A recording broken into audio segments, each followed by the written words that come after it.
Some battles you choose, and some battles choose you. Mine arrived in a crisp, cream-colored envelope, delivered by a mailman who had no idea he was handing me a declaration of war. Inside, embossed with the self-important logo of the Oakwood Preserve Homeowners Association, was a letter that made my blood run cold, then hot. It stated in no uncertain terms that the small, rustic cabin I had built with my own 2 hands on the far edge of my 3-acre property was an unapproved architectural modification and had to be demolished within 30 days. To say I was furious would be like saying the sun is a bit warm. I'm Alex, and for most of my life, I was a civil engineer. I spent 3 decades navigating the bureaucratic mazes of city planning departments, arguing with contractors, and deciphering building codes so dense they could be used as ballast. I retired to Oakwood Preserve, seeking the opposite of all that. I wanted peace, quiet, and a small piece of land where I could finally build something for myself, not for a client or a city council. The cabin was my masterpiece. It was built from reclaimed timber, with a stone fireplace I'd laid myself, and it sat nestled in a grove of pines where it wasn't visible from the road or any of my neighbors' houses. It was my sanctuary. And now, a committee of suburban despots led by a woman named Brenda Clarkson, whose only discernible skill was weaponizing neighborhood bylaws, was ordering me to destroy it. What they didn't know, what Brenda and her legion of curtain-twitching sycophants couldn't possibly comprehend, was that my entire professional life had been a training ground for this exact kind of fight. They thought they were dealing with a quiet retiree. They were about to find out they were dealing with the man who wrote the rule book they were trying to beat him with. Have you ever poured your soul into a project, only to have someone with a thimbleful of authority try to smash it to pieces for no good reason? This is the story of how I took their demolition order and turned it into a weapon, how I gave my cabin a Viking funeral, and how I made the HOA pay for the privilege of watching it burn. I decided to start with reason, a currency I would soon learn had no value in the kingdom of Brenda Clarkson. I requested a spot on the agenda for the next monthly HOA board meeting, preparing a calm, logical presentation. I brought architectural drawings, material lists, and a series of photographs showing the cabin was completely concealed from public view. I even had a copy of the county plat map, which indicated my property line was slightly different from the HOA's outdated version, placing the cabin in a legal gray area at worst. I walked into the community clubhouse meeting room feeling prepared, like an engineer ready to solve a structural problem. I was met with the cold, dead eyes of a committee that had already made up its mind. Brenda, a woman who wore her power like a cheap, oversized blazer, let me speak for precisely 3 minutes before cutting me off with a wave of her hand. "Mr. Jensen," she said, her voice dripping with condescension, "we appreciate your little arts and crafts project, but the rules are the rules. The covenants are clear. All external structures must be pre-approved by the Architectural Review Committee." I tried to interject, to point out the specific clauses I'd researched, but she spoke over me. "Frankly, we're being generous by giving you 30 days. The fines have already begun accumulating at a rate of $100 per day." The other board members, a collection of timid sycophants, just nodded along, avoiding my gaze. I was publicly dismissed, treated not as a homeowner with a valid point, but as a disobedient child. The humiliation was a physical thing, a hot flush that spread across my neck. I left that meeting knowing that logic was useless. They weren't interested in a solution. They were interested in dominance. That night, sitting in the very cabin they wanted to destroy, I felt the familiar frustration give way to something else. Cold, calculated focus. The engineer in me was awake now. I was done trying to talk to them. It was time to start reading. I pulled out the massive binder of HOA documents I'd been given when I bought the house. The covenants, conditions, and restrictions, or CC and RS. The very document Brenda had wielded like a holy text. I brewed a pot of coffee, fired up my old work laptop, and opened the county records database. The war had moved from their turf to mine. My sanctuary had now become my war room, and the battle for its survival had just begun. For the next week, I became a hermit, fueled by coffee and a growing sense of righteous anger. My days were spent not in my workshop or garden, but hunched over stacks of paper and dual monitors, cross-referencing decades of legal documents. I read the Oakwood Preserve CC and RS from cover to cover, not once, but 3 times. The first read was to understand their stated rules.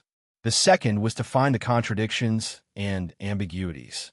The third, and most important, was to find the weapons they had inadvertently left lying around.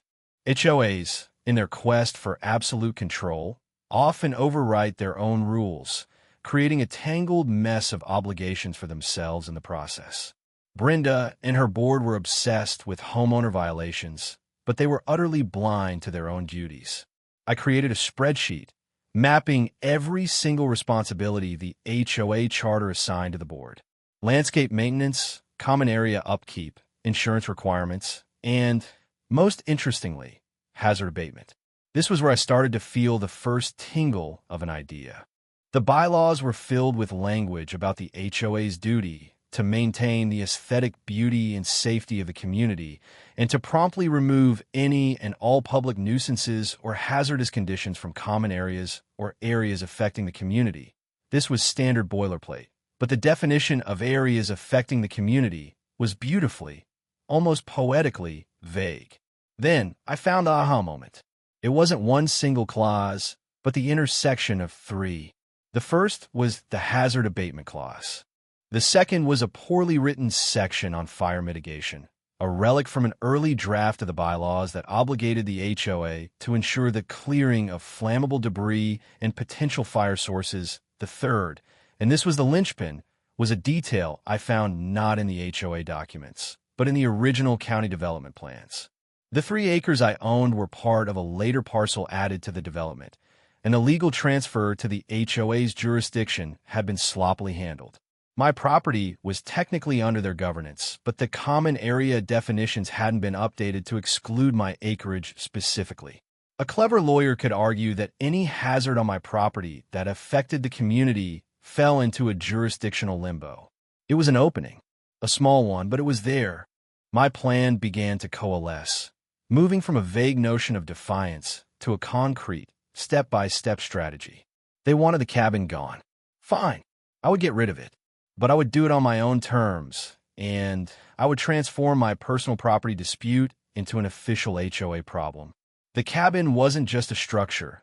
It was about to become a potential fire source, and its removal was about to create a hazardous debris field, and according to their own rules, that was their mess to clean up. The plan was audacious, and it required absolute precision. This wasn't about spite. It was about engineering a situation where their own rules would force them into a corner. I knew I had to operate completely within the bounds of the law, leaving them no room to wriggle out. My first call wasn't to a lawyer, but to the county fire marshal. I explained that I owned a private structure I intended to dismantle and that, given its timber construction, I was exploring the possibility of a controlled burn as the most efficient method of removal. The marshal, a practical man named Chief Miller, was intrigued. His department was always looking for safe, real-world training exercises for his firefighters. You get us the right permits, clear a defensible space, and we'll come out and treat it like a live training drill, he said.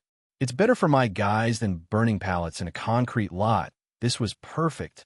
The presence of the official county fire department would lend my actions an unimpeachable air of legitimacy. It would transform my private act of defiance into an official, sanctioned event. I spent the next few days filing for the burn permit, a process I knew intimately from my engineering career. I submitted site plans, material analyses, and a safety protocol that was so thorough it bordered on obsessive. While I was laying the legal groundwork, Brenda and the HOA were busy tightening the noose. A second letter arrived, this one even more smug than the first. It informed me that my fines had now surpassed $2,000 and that, due to my continued noncompliance, the board had scheduled a vote at the next meeting to place a lien on my property. The letter was a gift.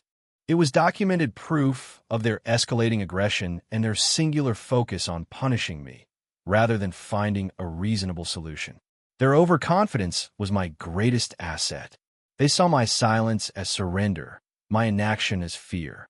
They couldn't imagine I was doing anything other than waiting for the bulldozers. They were playing checkers, moving their pieces one square at a time, while I was setting up a three-dimensional chessboard. My final piece of preparation was the most critical. I drafted a formal letter to the HOA board. It was a masterpiece of passive-aggressive legalese. It started by stating my intention to fully comply with the board's directive to remove the unapproved structure. Then, it formally notified them that the removal process would result in a significant debris field on my property. Citing Article 7, Section 4 of their own bylaws, the vague hazard abatement clause, the letter declared this debris field a potential fire and pestilence hazard affecting the community. It concluded by formally demanding that the HOA, in accordance with its duties, schedule, and pay for the complete removal and environmental remediation of the site within 30 days of the structure's demolition. I plan to send it via certified mail, with a delivery confirmation time for the exact morning of the burn.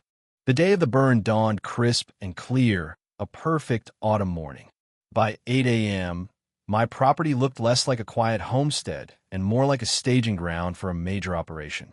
2 fire engines from the county department were parked in my driveway, their chrome glinting in the morning sun. Chief Miller and his crew, all business in their heavy turnout gear, were walking the perimeter, checking the wide fire break I had spent the past week clearing around the cabin. I had already removed all personal items, every book, every tool, every memory. All that remained was the shell, a beautiful monument awaiting its pyre. At 9 a.m., I got the delivery confirmation on my phone. My certified letter had just been signed for at the HOA's management office. Brenda Clarkson was now officially on the clock. Right on cue, the neighborhood watchdogs began to stir. My phone started buzzing with texts from concerned neighbors. "Alex, is everything okay? There are fire trucks at your house." Brenda must have been getting similar calls because less than 20 minutes later, her pearl-white luxury SUV came screaming down my long gravel driveway, kicking up a plume of dust. She slammed on the brakes and burst out of the car, her face a mask of incandescent rage. She saw me standing with Chief Miller and marched towards us, her finger pointing accusingly. "What is the meaning of this?" she shrieked, her voice echoing in the quiet morning air. "You are not allowed to burn anything in Oakwood Preserve. I'm calling the police. This is a flagrant violation." Chief Miller, a man who had seen his share of panicked civilians, held up a calm hand. "Ma'am, I'm Fire Chief Miller with the County Fire Department. This is a fully permitted, scheduled, and supervised controlled burn. We are using the structure for a live fire training exercise. It's all perfectly legal." Brenda's face went from red to a blotchy purple. The sight of official, uniformed authority completely contradicted the narrative she had constructed in her head. She turned her fury on me. You think you're so clever. You'll be hearing from our lawyers. We will ruin you." I just gave her a small, serene smile. "Brenda, I'm just complying with your order. You wanted the cabin gone. In a few hours, it will be. As for the rest, I suggest you go back to your office and read your mail. It should be very educational." With a nod from the chief, a firefighter with a flare gun stepped forward. The Viking funeral was about to begin. I stood beside Chief Miller and watched as the firefighter aimed a flare gun at a pile of Excelsior I had placed inside the cabin's open door. There was a soft thump hiss, and a red spark shot through the air, disappearing into the dark interior. For a few seconds, nothing happened. A tense silence hung over the scene, broken only by the crackle of the firefighters' radios and Brenda's furious muttering a short distance away. Then, a wisp of white smoke curled out of a window, followed by an angry orange glow that pulsed from within. Suddenly, with a deep whoosh that I felt in my chest, the entire structure ignited. Flames burst from the windows and licked up the hand-hewn cedar siding, consuming my work with a terrible, beautiful hunger. I had expected to feel a profound sense of loss, and there was a pang of it, a sadness for the quiet hours and the peaceful solitude that cabin had given me. But it was overwhelmed by a different feeling, a powerful, cleansing sense of release. I was not just destroying a building, I was cauterizing a wound. I was sacrificing a pawn to checkmate a queen. Brenda, however, was not enjoying the show. She was on her phone, pacing back and forth like a caged animal, her voice a shrill torrent of commands and threats. "I don't care if he has a permit. You get down here right now. He's destroying property." It was a futile effort. The county dispatcher on the other end was undoubtedly telling her the same thing Chief Miller had. This was a legitimate operation. Her power, so absolute within the walls of the community clubhouse, meant nothing out here in the real world of permits and jurisdictions. She tried a new tactic, marching back over to the fire chief. "You have to stop this. The smoke is a health hazard to the community," she yelled over the roar of the flames. Chief Miller didn't even turn his head. "Ma'am, the wind is blowing east, directly away from the development. We monitor air quality continuously. We're well within state and federal guidelines. Now, I need you to step back behind the safety line, or I will have one of my men escort you off the property." Defeated and utterly stripped of her authority, Brenda finally fell silent. She just stood there, arms crossed, her face a thunderous portrait of impotent rage, and watched my cabin burn to the ground. In that moment, the power dynamic had irrevocably shifted. She had come here expecting to find me breaking her rules, only to find me expertly following them. With the full backing of a government agency, she couldn't intimidate. The fire was not just consuming timber and stone, it was consuming her control. The fire burned hot and fast. Within an hour, the proud, solid structure of my cabin had been reduced to a skeletal frame of charred beams, which soon collapsed in on itself with a final, sighing groan. The firefighters managed the blaze with professional efficiency, ensuring it stayed contained, dousing the perimeter, and turning the roaring inferno into a smoldering, blackened pit. By early afternoon, they had packed up their gear, given me a final list of safety instructions for the cool-down period, and departed. Chief Miller shook my hand before he left. "Best training we've had all year," he said with a grin. "Good luck with your cleanup." He knew exactly what I was doing. Brenda had stormed off long before, but I knew the fight was far from over. I was left with silence, the smell of smoke, and the aftermath. The site was a mess. A vast, ugly scar of ash, twisted metal roofing, blackened foundation stones, and half-burnt timbers covered the clearing. It was, by any reasonable definition, an eyesore and a hazard. And it was beautiful. For the next 7 days, I did nothing. I let the scar sit there. I let the neighborhood gossip mill churn. I let the board's 30-day deadline for the cleanup, as stated in my certified letter, tick away. I knew they would ignore it, confident that it was my problem. On the 8th day, I made my next move.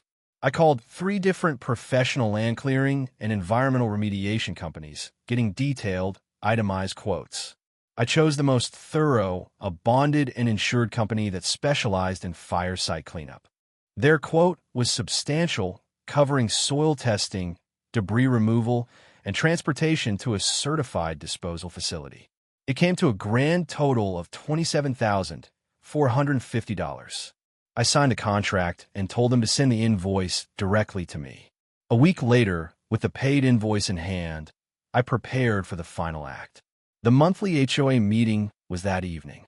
I put on a crisp shirt and a blazer, the same one I'd worn to the meeting where Brenda had humiliated me. This time, however, I wasn't coming with requests and photographs. I was coming with an invoice and an ultimatum. In my briefcase was a meticulously organized binder with copies for every board member. The trap was set. Now it was time to watch them walk into it. I walked into the clubhouse meeting room to a palpable chill. The dozen or so residents and attendants looked at me with a mixture of curiosity and suspicion. The board, seated at their long table at the front, regarded me as if I were a cockroach at a wedding banquet. Brenda Clarkson, back in her element, opened the meeting with a smug smile. "First on the agenda," she announced, "is the successful resolution of the compliance issue at 214 Pine Ridge Lane." She didn't use my name, of course. "The unapproved structure has been removed, and I want to commend the board for its firm stance in upholding our community's standards." A few of the board members nodded, looking self-satisfied. Brenda then looked directly at me. "The board will now vote on a motion to levy all accumulated fines, totaling $3,000, as well as associated legal consultation fees, against the homeowner." Before she could call the vote, I stood up.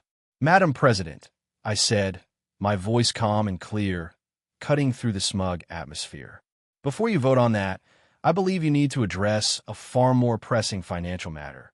I walked to the front and placed a binder in front of each of the 5 board members. What is this? Brenda snapped, not touching the binder. That, I replied, is a copy of the certified letter I sent you 2 weeks ago, in which I informed the board of its duty under Article 7, Section 4 of the CC and RS to clear the hazardous debris field left by the structure's removal. It also contains photographs of the hazard, my formal request for its abatement, and, most importantly, the paid invoice for $27,450 for the professional cleanup, which I was forced to arrange myself due to the board's dereliction of duty. I am formally presenting this invoice for immediate reimbursement. A stunned silence fell over the room. The other board members hesitantly opened their binders. I watched as their eyes scanned the documents. My letter, their bylaw quoted back at them, the horrifyingly large number on the final page. I saw a flicker of panic in the eyes of the treasurer, a man named George who was an accountant in his day job. He was flipping back and forth between the bylaw and the invoice, his brow furrowed in concentration. My final document was a letter from my attorney, briefly explaining that failure to reimburse me within 15 business days would result in a lawsuit filed not only against the HOA, but against each board member personally for gross negligence and breach of fiduciary duty. I had just turned their weapon back on them, and it was devastatingly effective. Brenda's face was a spectacular canvas of disbelief transforming into pure, unadulterated fury. "This is absurd," she sputtered, slamming her binder shut. "This is extortion. We're not paying for you to clean up your own mess. You burned it, you clean it." She looked to the other board members for support, but for the first time, she found none. They weren't looking at her. They were looking at the documents in front of them. They were looking at the clause citing their own personal liability. The residents in the audience, who had been whispering amongst themselves, were now listening intently, sensing a palace coup in the making. It was George, the treasurer, who broke the silence. He cleared his throat, adjusting his glasses and refusing to look at Brenda. "Actually, Brenda," he said, his voice quiet but firm. He might have a point. He tapped the bylaw page with his pen. "This language about hazard abatement is incredibly broad, and his letter did put us on official notice. By ignoring it, we've exposed the association to significant liability." Another board member, a timid woman who usually just echoed Brenda, chimed in. "He's right, George. And the part about personal liability. Our directors and officers insurance policy has an exclusion for acts of willful neglect. Ignoring a certified letter about a documented hazard could easily fall into that category. The foundation of Brenda's power was crumbling right before my eyes. Her authority was built on the board's fear and ignorance of their own rules. Now, faced with the prospect of paying thousands out of their own pockets, their loyalty had vanished. Brenda was apoplectic. "Are you all insane? Are you going to let this arsonist dictate terms to us?" she yelled, her voice cracking. I remained silent, letting her own tirade dig her grave deeper. I had already said everything I needed to. My case was laid out in the binders. George, the treasurer, looked up, not at Brenda, but at the rest of the board. "I make a motion that the HOA pay the invoice from Mr. Jensen for $27,450 from the reserve fund to avoid further legal action and costs." The timid woman immediately seconded it. Brenda stared at them, aghast. "You can't be serious." The vote was called. It was 3-1. Brenda was the lone dissenter, her choked whisper of defeat. The motion passed. I had won.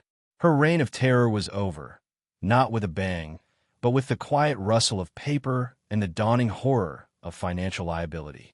She had been publicly overruled, her authority shattered by the very rules she claimed to champion. She just sat there, deflated and pale, a tyrant without a kingdom. The aftermath was swift and decisive. The check for $27,450 arrived by courier the following week. Cashing it was one of the most satisfying moments of my life. But the real victory wasn't financial. At the next HOA meeting, the agenda was dominated by angry homeowners. News of the huge, entirely avoidable expense had spread like wildfire. The residents, now faced with a special assessment fee to replenish the reserve fund Brenda's vendetta had drained, were furious. They demanded answers. They demanded accountability. Brenda Clarkson tried to defend herself, but her arguments were weak and self-serving. This time, no one was on her side. A motion of no confidence was raised from the floor, and it passed with an overwhelming majority.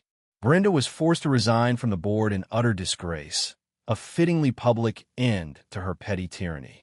A new, more reasonable board was elected in her place, with George the treasurer as the new president.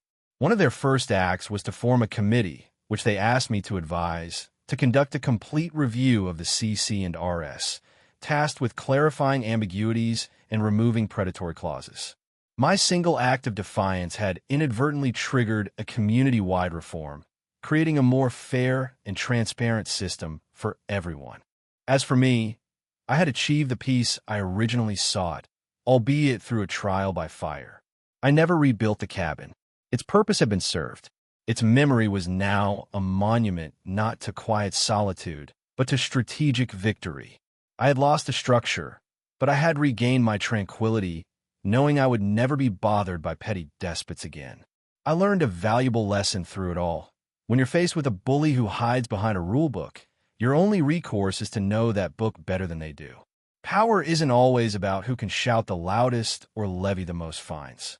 Sometimes true power is in the quiet confidence of a well-researched plan, the meticulous execution of a strategy, and the courage to make a sacrifice for a greater principle. They wanted me to tear down my cabin, and in a way, I did. But I did it on my terms, and in its place, I built something far more durable: justice. So what do you all think? Was losing my sanctuary a fair price to pay for taking down a tyrant and reforming a community? Let me know your thoughts below.